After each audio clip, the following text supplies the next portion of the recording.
We're talking about lead-based paint disclosure on this video. Are you ready? Let's go!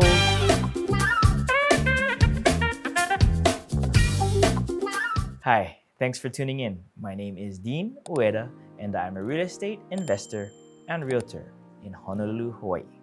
Among the many forms you'll be asked to sign when you buy a home is the lead-based paint disclosure. I've seen many clients give it just a cursory glance before signing it. Rarely does anyone take the time to read it.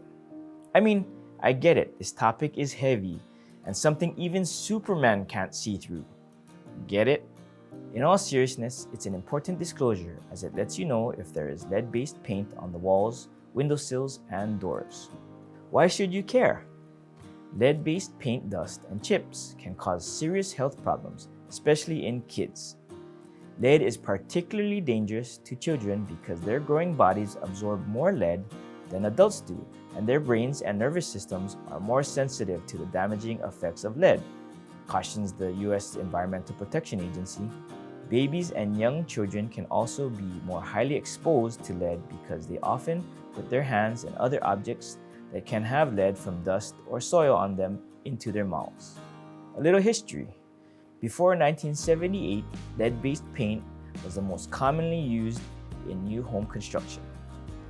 The EPA estimates that 87% of homes built before 1940, 69% of those built between 1940 and 1959, and 24% of homes built between 1960 and 1977 contained lead-based paint.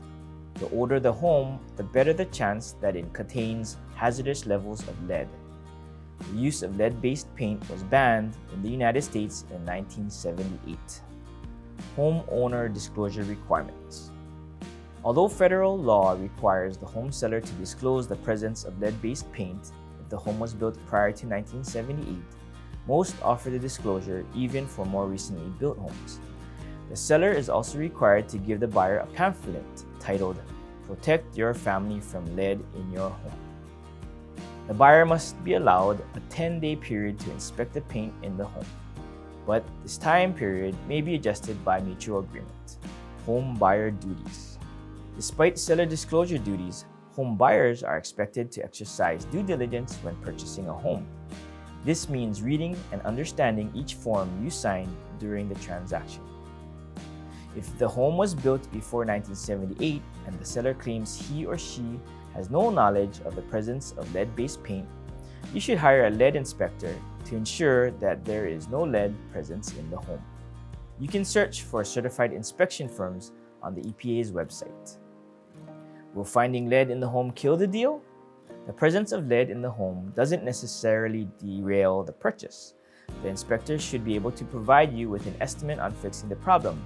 We can take the estimate to the seller and ask him or her to make the repairs before the close of escrow, or request the amount required to remedy the situation as cash back at the close of escrow and have the repairs performed after you move in. Feel free to reach out to us if you need more information on this disclosure or other aspects of home purchase or sale process. Thanks for watching, and in the words of Superman himself, it's not about where you were born or the powers you have or what you wear on your chest. It's about what you do. We'll see you next week.